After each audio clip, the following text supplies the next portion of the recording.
시편 139편 13절에서 18절입니다.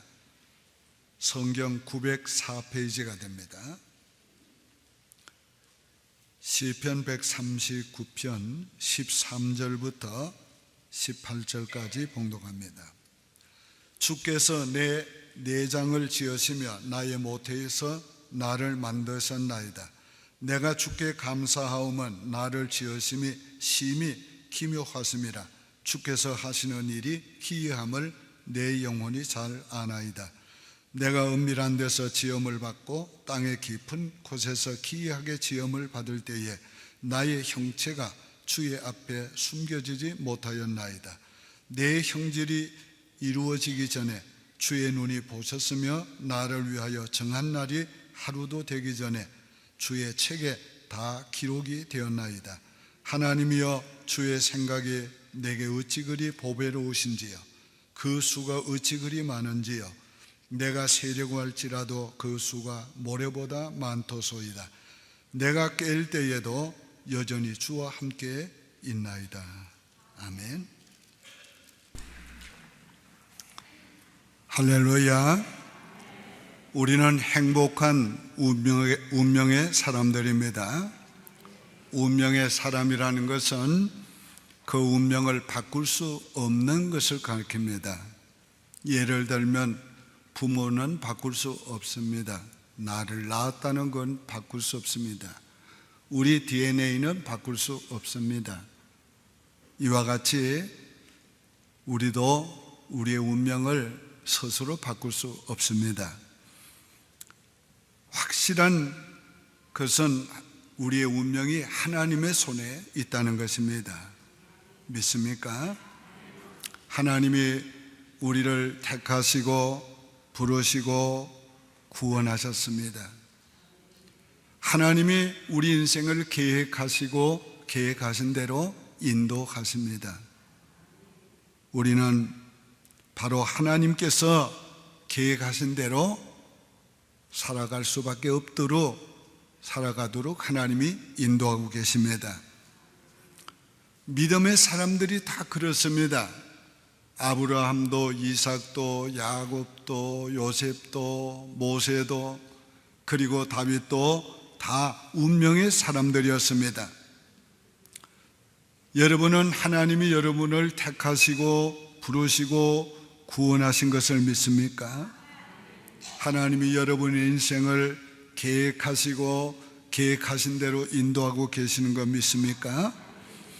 오늘 이 본문은 다윗이 인생을 어느 정도 산 후에 자기 자신의 운명이 자신에게 있지 않고 하나님께 있음을 경험하고 고백한 내용입니다.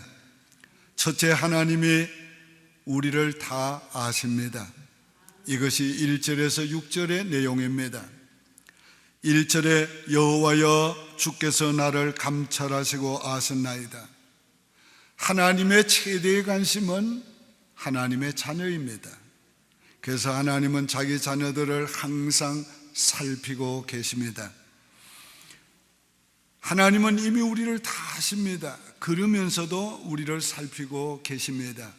그건 사랑 때문이고, 그래서 관심을 가지시는 것이고, 그것은 우리를 책망하고 벌 주기 위한 것이 아니라 우리를 도우시기 위한 것입니다. 사랑할수록 관심이 많아집니다. 교회를 사랑하는 사람들은 교회에 대한 관심이 많아집니다. 서로를 사랑하는 사람들은 서로에 대한 관심이 많아지는 것입니다. 하나님은 우리를 사랑하기 때문에 관심이 많습니다. 그래서 항상 살피고 계십니다. 하나님이 우리를 살피신다는 말씀이 우리에게 큰 위안도 되고 두려움도 됩니다. 우리는 하나님 앞에서 바른 생각을 가지고 바른 태도를 가지고 인생을 바로 살려고 힘써야 합니다. 그러나 우리가 그렇지 못할 때도 하나님은 우리를 바르게 세워 주시기 위해서 깨닫게 하시고 감동하시고 우리에게 은혜를 베푸시는 것입니다. 하나님은 우리를 다 아십니다. 어떤 이는 모래알같이 많은 인생을 하나님이 어떻게 다 아실까? 그 사정까지 어떻게 다 아실까? 의문을 가지는 분이 있습니다. 그러나 하나님은 인간이 아니십니다. 하나님은 전지전능하신 분입니다. 하나님은 인간보다 몇만 억 배를 더 많은 저 우주의 별들의 이름을 다 지으셨고, 하나님은 그 이름 따라 부르신다고 그랬습니다. 하물며 하나님이 사랑하는 자기 자녀들을 하나님이 알지 못하실 리가 없습니다. 하나님 여러분을 아십니다. 여러분의 깊은 사정을 아십니다. 인간은 알아도 피상적으로밖에 모릅니다. 부부간에 아무리 알아도 그 중심을 알 수가 없습니다. 하나님은 우리의 중심을 아십니다. 하나님이 우리를 아시고 적절하게 도우십니다. 하나님이 우리의 생각을 아시기 때문에 적절하게 도우십니다. 우리의 생각을 격려하시든지 바꾸게 하시든지, 하나님은 우리의 모든 행위를 아십니다. 그렇기 때문에 우리의 가는 길을 막으시든지 하나님이 격려하시든지 적절하게 인도하십니다. 하나님이 우리의 말 다 알고 계신다고 그랬어요. 그러므로 우리가 온전치 못한 말을 할 때, 불신앙적인 말을 할 때 우리 하나님께서 잘못한 걸 깨닫게 해주시고 바르게 말할 수 있도록 하나님께서 시정해 주시는 거예요. 하나님은 우리를 아시고 거기에 적절하게 우리를 도와주십니다. 우리가 바르게 살고 섬길 때는 마음의 기쁨도 주시고 평안도 주시고 행복도 주십니다. 그건 하나님이 격려하시는 거예요. 그러나 우리가 바르게 살지 못할 때는 하나님이 근심을 주시고 불안케 하시고 불행을 느끼게 하십니다. 그것은 하나님께서 우리의 생각을 바꾸고 계시는 거예요. 하나님은 그 어떤 경우에든지 우리를 다 아시고 적절하게 인도해 주십니다. 하나님은 우리를 살피시고 적절하게 도우시기 위해서 오늘 우리를 살피시기 때문에 우리 염려할 게 없습니다. 하나님이 우리 앞뒤를 둘러싸고 안수하셨다고 그랬어요. 이건 하나님께서 우리를 보호하고 계시다는 말이에요. 보호하기 위해서. 이보다 더 안심할 일이 어디 있어요? 이거보다 더 안정된 일이 어디 있어요? 하나님이 우리를 둘러싸시고 우리를 안수해 줬다는 것은 우리를 축복하셨다는 말이에요. 우리 성도들이 목사에게 안수기도 받으러 찾아오는 분들이 있습니다. 왜 안수기도 받으려고 합니까? 하나님의 은혜와 하나님의 그 도우심을 믿기 때문에. 그런데 하나님이 우리를 안수해 주셨으니까 오늘 우리는 이미 복받은 자란 말이에요. 얼마나 감사한지 모르겠어요. 다윗은 이 지식이 내가 너무 귀하고 높아서 내가 능히 미치지 못하나이다. 정말 우리가 하나님은 깨달으면 깨달을수록, 하나님의 하시는 일을 깨달으면 깨달을수록 우리는 하나님의 지식이 너무 높아서 내가 아무리 생각해도 미치지 못하나이다. 우리가 이런 고백을 할 수밖에 없습니다. 두 번째는 하나님을 떠나 살 수 없습니다. 이것이 7절에서 12절의 내용입니다. 7절에 내가 주의 영을 떠나 어디로 가며 주의 앞에서 어디로 피하리까? 우리는 하나님을 떠날 수 없는 운명의 사람들입니다. 하나님을 떠나고 싶을 때 있습니까? 하나님을 떠났다고 생각하는 분이 있습니까? 여러분은 떠나도 하나님이 떠나지 않습니다. 여러분은 하나님의 손을 놓아도 하나님은 여러분의 손을 놓지 않습니다. 그렇기 때문에 우리는 하나님을 떠날 수 없는 사람들입니다. 아마도 이 말씀을 기록하게 된 다윗은 범죄한 후에 하나님의 얼굴을 피하려고 했었던 것 같습니다.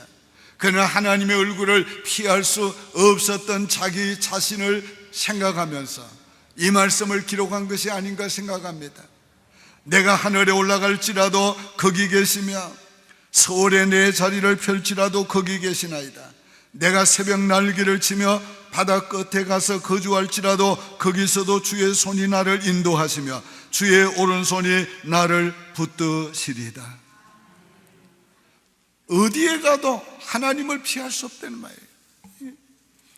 그뿐 아니요, 낮에도 밤에도 하나님을 피할 수 없다고 그랬어요. 내가 혹시 말하기를 흑암이 반드시 나를 덮고 나를 두른 빛은 밤이 되리라 할지라도 주에게는 흑암이 숨기지 못하며 밤이 낮과 같이 빛으로 임하니 주에게는 흑암과 빛이 같음이니이다. 하나님을 피할 수 있는 장소도 없고 하나님을 피할 수 있는 날도 없고 시간도 없습니다. 이것이 바로 우리의 운명이란 말이에요. 시편 기자가 내가 깰 때에도 오히려 주와 함께 있나이다. 이 말씀의 의미가 뭡니까?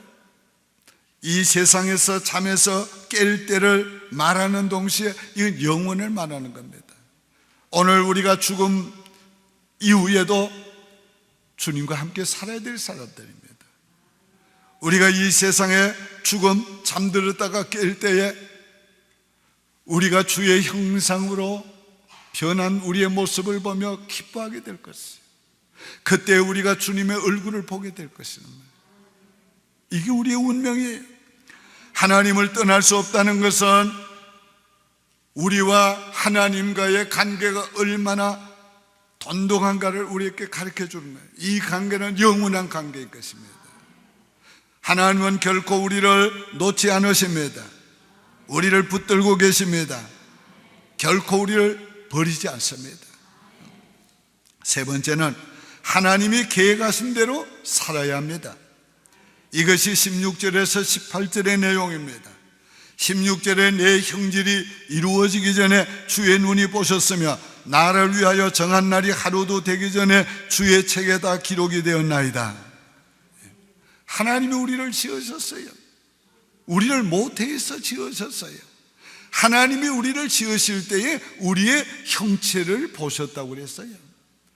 마치 조각가가 어떤 돌을 이렇게 조각하기 전에 볼 때 뭘 봅니까? 돌을 보는 것이 아니라 돌 속에 자기가 만들 형상을 보는 거예요.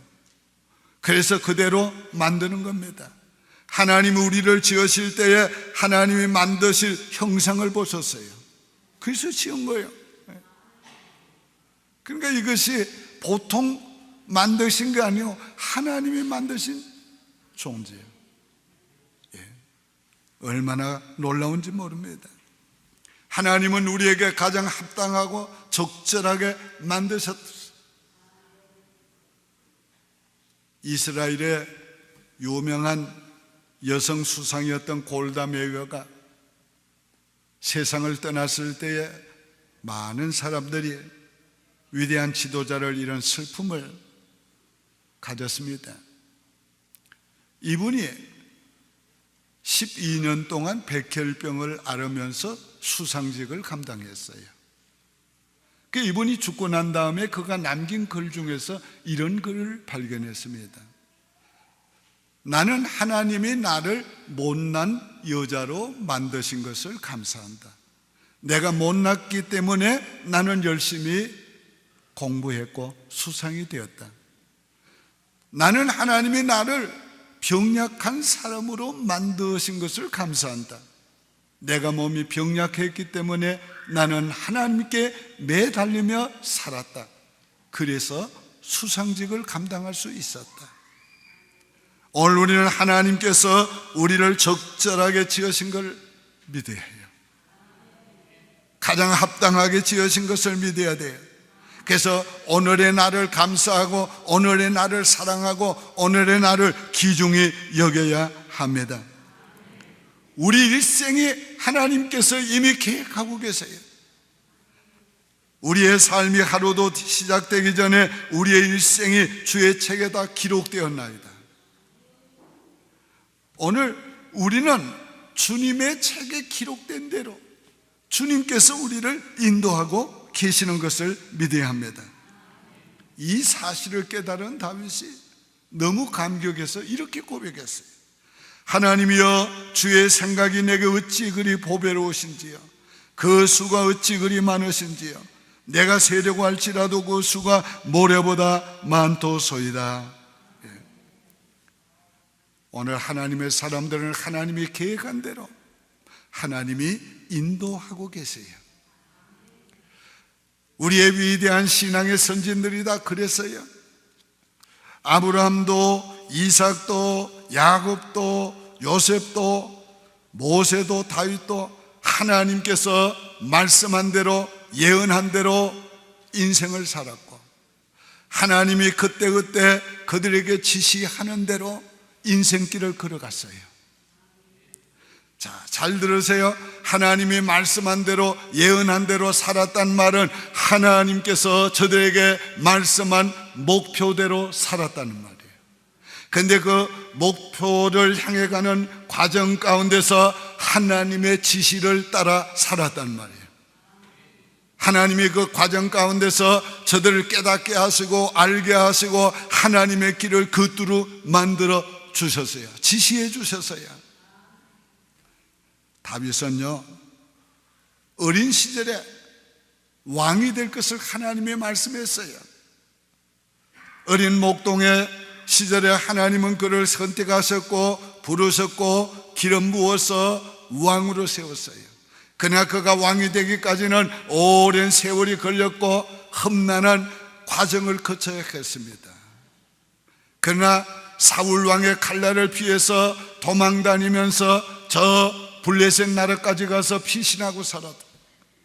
그런 과정 가운데서 다윗은 언제나 하나님께 물어보았어요.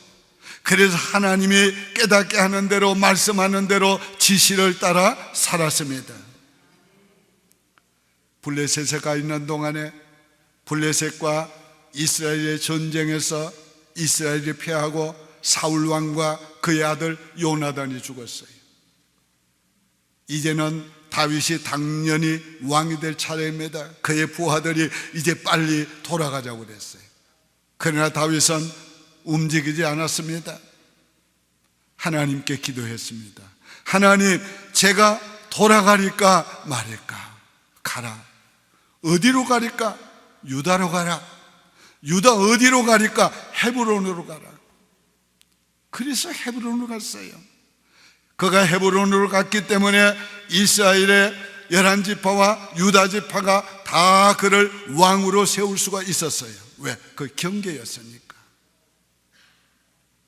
오늘 우리가 하나님의 계획, 말씀하시고 예언하신 것은 목표이고, 그 목표를 향해 인도하시는 과정 가운데서 우리도 하나님의 지시를 따라 가야 합니다. 그러기 위해서 늘 하나님께 물어보고 하나님께 귀를 기울이고 가야 될 줄 믿습니다.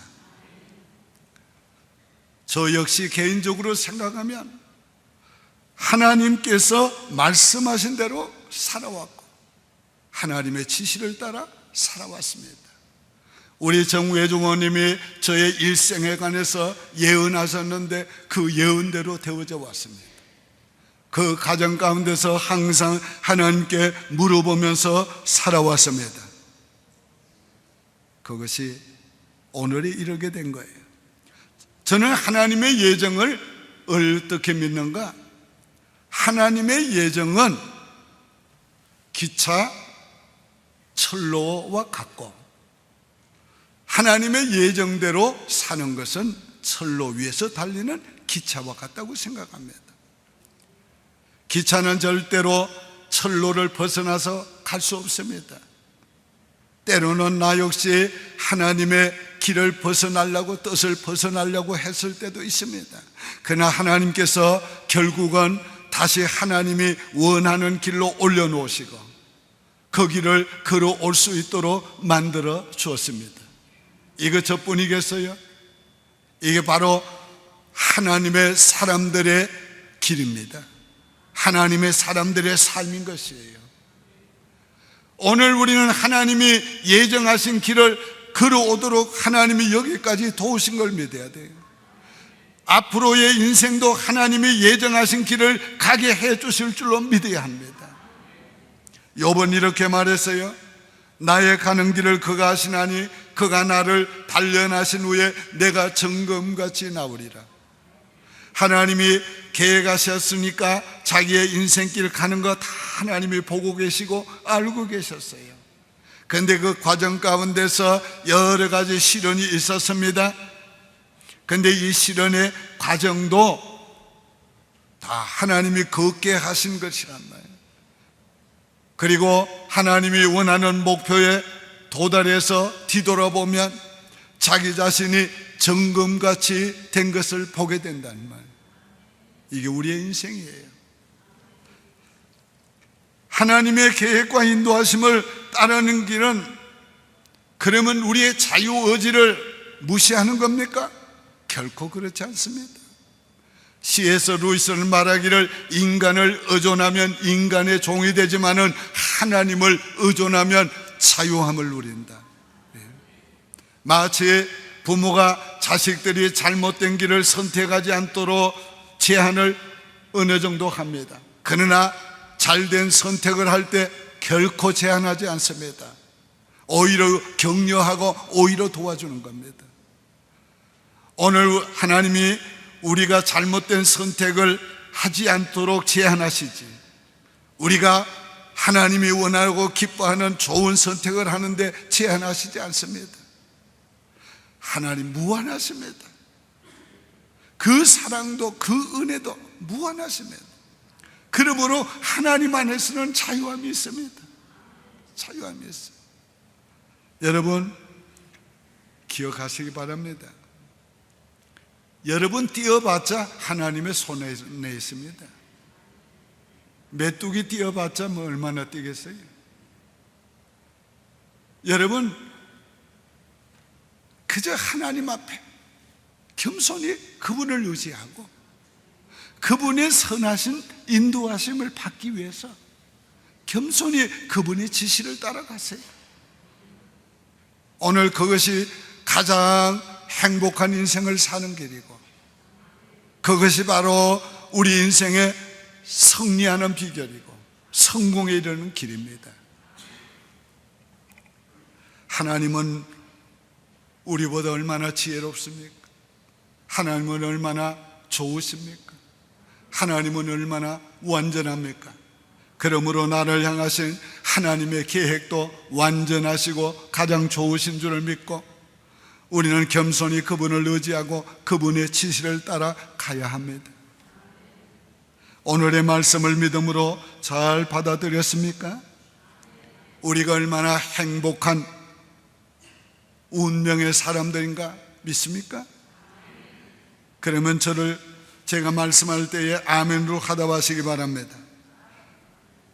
나는 하나님이 아시는 사람이다. 나는 하나님을 떠날 수 없는 사람이다. 나는 하나님이 계획하신 길로 가야 하는 사람이다.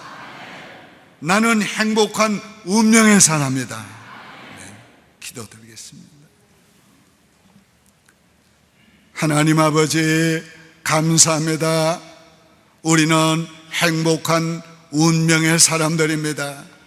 하나님이 예정하시고 계획하시고 우리를 지으시고 계획하신 대로 우리를 인도해 오신 것을 감사합니다. 계속 앞으로도 인도해 주실 것을 감사합니다. 우리를 영원에 이르게 하실 것을 감사합니다. 여호와여 믿습니다. 겸손히 주를 의지하며 주님의 선하시고 좋으신 인도하심을 순종하며 따라가기를 원합니다. 주의 지시를 따라 살기를 원합니다.